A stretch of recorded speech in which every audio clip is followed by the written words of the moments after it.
Hello students, class 11 যেহেতু final exam চলি আছে তো আজি হৈ গল তিনটা স্ট্ৰীমৰ তিনটা এক্সাম আৰু প্ৰথম যেনে আমাৰ কমাৰ্চৰ ফাইনান্স এক্সামটো হৈ গল তো প্ৰথমবাৰৰ বাবে কি হল আমাৰ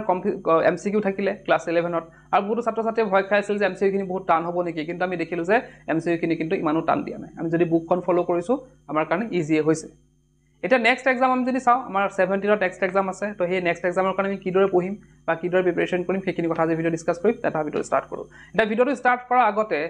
ফিজিক্স বালা কমাৰ্চ বালা লৈ আহিছে যিসকল ছাত্ৰ ছাত্ৰী কমাৰ্চত পঢ়ি আছে আৰু আগন্তুকটো আমাৰ ইয়াৰত কি পঢ়িবা তোমালোকে ক্লাস 12ত পঢ়িবা মানে এটো ইয়াৰ আৰু তো তাত তোমালোকে দুটাকে কোৰ্স ল'ব পাৰা কমাৰ্চৰ প্ৰথম কোৰ্সটো হৈছে পৰিশ্ৰম 2026 আৰু নেক্সট কোৰ্সটো হৈছে পৰিশ্ৰম প্ৰ 2026 যত তোমালোকৰ কম্পিটেন্সি বেস থাকিব গুটে তোমালোকে জানা আজিকালি গুটেখিনি কম্পিটেন্সি বেস হৈ গৈছে তো গুটে কোৰ্সটো তাত সামৰি লোৱা হ'ব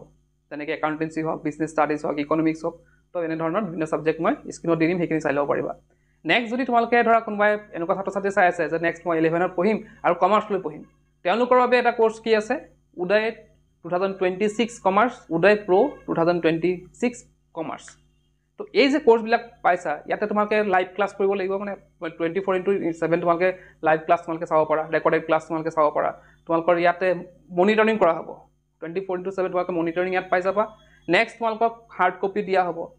বিভিন্ন ধৰণৰ টেষ্ট তোমালোকৰ লোৱা হ'ব তো কমপ্লিট এটা মানে কি হয় তোমালোকৰ গুটে কমাৰ্চৰ কোৰ্সটো মানে কি গুটেটো তেওঁলোকে সামৰি ল'ব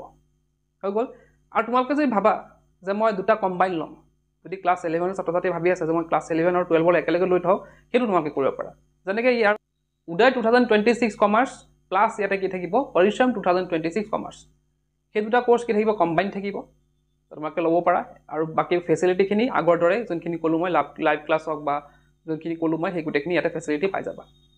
তো ইয়াতে কি হ'ব তোমালোকৰ আৰু এটা ভাল খবৰ কি আছে যে ফিজিক্স বালাৰ 25 দিৱস চলি আছে বৰ্তমান তো সেই 25 দিৱস উপলক্ষে তোমালোকে 63% লৈকে ইয়াতে ডিসকাউন্ট পাই যাবা আৰু পৰি যদি তোমালোকে স্ক্ৰিনত দিয়া এই কুপন কোডটো ইউজ কৰা তেন্তে তোমালোকে এডিশনাল আৰু ডিসকাউন্ট পাই যাবা তো আজি বাই কৰা ডেসক্ৰিপচন মই লিংক বিলাক দি দিছো তো এতিয়া প্ৰথমতে চাম আমি যে আমি 3 দিন আমাৰ যেহেতু হাতত 3-4 দিন মান আছে আমি সিলেবাস ওয়াইজ চাম যে আমি কি পঢ়িম বহুতৰ হয়তো এই সিলেবাসে নাজানে সিলেবাসটো কি হ'ব বহুতে খুজি থাকে সিলেবাস কি হ'ব তো সিলেবাস ওয়াইজ আমি চাম যে আমি কি পঢ়িম আৰু কেনেদৰে পঢ়িম তো প্ৰথমতে আমি ফাইনান্সৰ সিলেবাসটো ডিসকাস কৰিম আৰু লগতে কিদৰে পঢ়িম এইখিনি ডিসকাস কৰিম তো ইয়াতে আহিব ফাইনান্সৰ পেপাৰখন আহিব 80 মাৰ্কছৰ তাৰে 40 মাৰ্কছ থাকিব এমসিকিউ তো ইয়াতে যদি চাও প্ৰত্যেকটা ইউনিটত কিমান কে আছে 16 মাৰ্কছ কে আছে তো 16 মাৰ্কছে যদি আমি দুটা ইউনিট আমি ধৰো তাতে 32 হৈ আছে আমাৰ পাসিং মাৰ্কছ কিমান লাগিব ইয়াত তো মাত্ৰ ইয়াতে আমাৰ কিমান লাগিব 24 মাৰ্কছ লাগিব পাসিং মানে পাস কৰিবলৈ তো তোমালোকে প্ৰথমতে দুটা চেপ্টাৰ ভালদৰে ক্লিয়াৰ কৰি লবা 32 মাৰ্কছৰ ভালদৰে ধুনীয়াকৈ পঢ়ি লবা যাতে তাৰ 32 আউট অফ 30 এট লিষ্ট পোৱা তেনেকৈ পঢ়ি লোৱা আৰু বাদ বাকি যি আছে আমাৰ পাঁচটা ইউনিট বাকি তোমালোকে পিছত পঢ়িবা কিন্তু প্ৰথমতে দুটা ইউনিট ভালদৰে ক্লিয়াৰ কৰি লোৱা তাৰ পিছত তোমালোকে যোনবিলাক সহজ পোৱা সেই ইউনিট কেইটা প্ৰথম পঢ়ি লবা আৰু টানখিনি পিছত কৰিলে হ'ব তো পিছতে আছে আমাৰ কেমিষ্ট্ৰি আছে তো কেমিষ্ট্ৰি আমি যদি চাও ইয়াতে 70 মাৰ্কছৰ কোৱেশ্চন পেপাৰ তাৰে 35 হয় এমসিকিউ আৰু ইয়াৰ যে পাসিং মাৰ্কছ হ'ব কিমান 21 মাৰ্কছ তো 21 মাৰ্কছটো গুটাবলৈ খুবেই ইজি হ'ব বহুতৰ টাৰ্গেট হৈছে পাস কৰা যিহেতু গতিকে আমি যদি দুটা চেপ্টাৰ ইয়াৰ পৰা চাও চেপ্টাৰ নম্বৰ 5 আৰু চেপ্টাৰ নম্বৰ 4 তো এই দুটা চেপ্টাৰ পঢ়িলে কিন্তু আমাৰ 30 মাৰ্কছ হৈ গৈ আছে গতিকে আমি যদি ধ্যান দি মাত্ৰ দুটা চেপ্টাৰ পঢ়ো তেনেকৈ হাই স্কোৰ থকা হাই মাৰ্কছ থকা তথাপি কিন্তু আমাৰ পাসিং মাৰ্কছটো ধুনীয়াকৈ ওলাই যাব তাৰ পিছত আমি প্ৰথমতে কি কৰিম আমাৰ নিজৰ পাসিং মাৰ্কছটো উলিয়াই ল'ম দুটা চেপ্টাৰ বা তিনিটা চেপ্টাৰ তোমালোকে ইয়াতে সিলেক্ট কৰি পেলাই সেই দুটা বা তিনিটা চেপ্টাৰ খুব ধুনীয়াকৈ পঢ়িবা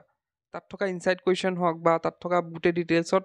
ধুনীয়া গোটেইখিনি পঢ়িবা তথাপিছত তোমালোকৰ পাসিং মাৰ্কছ আহিবই তো সেইখিনি কমপ্লিট কৰাৰ পিছত যোনবিলাক তোমালোকৰ ইজি চেপ্টাৰ বিলাক আছে আৰু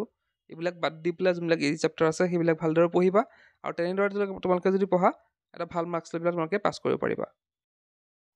তো নেক্সট আছে আমাৰ হিষ্ট্ৰী ইয়াৰ 100 মাৰ্কছৰ কুৱেশ্চন পেপাৰখন হ'ব তাৰ পাসিং মাৰ্কছ থাকিব 30 আৰু এমসিকিউ থাকিব কিমান 50 গতিকে আমি যদি ইয়াতে চোৱা পাসিং মাৰ্কছ যিহেতু 30 প্ৰথমতে পাসিং মাৰ্কছখিনি পঢ়ি ল'ম আমি যদি এটা সেকশনে চাও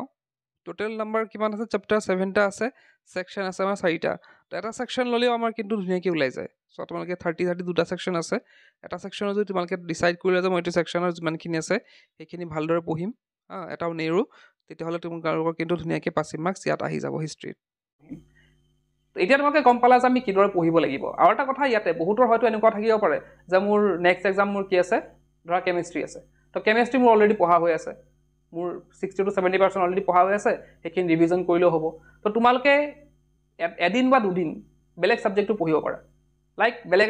এটা এক্সাম আছে মোৰ ধৰা এনভাইৰমেণ্টেল ষ্টাডিজ আছে সেইটো বিষয়ে তোমালোকে একো নাজানা তো সেইটো তোমালোকে পঢ়িব পাৰা সেইটো বিষয়ে তোমালোকে প্ৰিপেৰেশ্যন কৰিব পাৰা বা নেক্সট বেলেগ এটা এক্সাম আছে সেইটো বহুত ধৰা পঢ়ি হোৱা নাই তো তাৰো অলপ পঢ়িব পাৰা যিহেতু 4 দিনমান গেপ আছে গতিকে সেইখিনিও তোমালোকে পঢ়ি পেলাই আগবাঢ়িব পাৰা তো এইখিনি আছিল আজি ভিডিঅ'ত ক'বলগীয়া আজি ভিডিঅ'ত শেষ কৰিলে কি পঢ়িব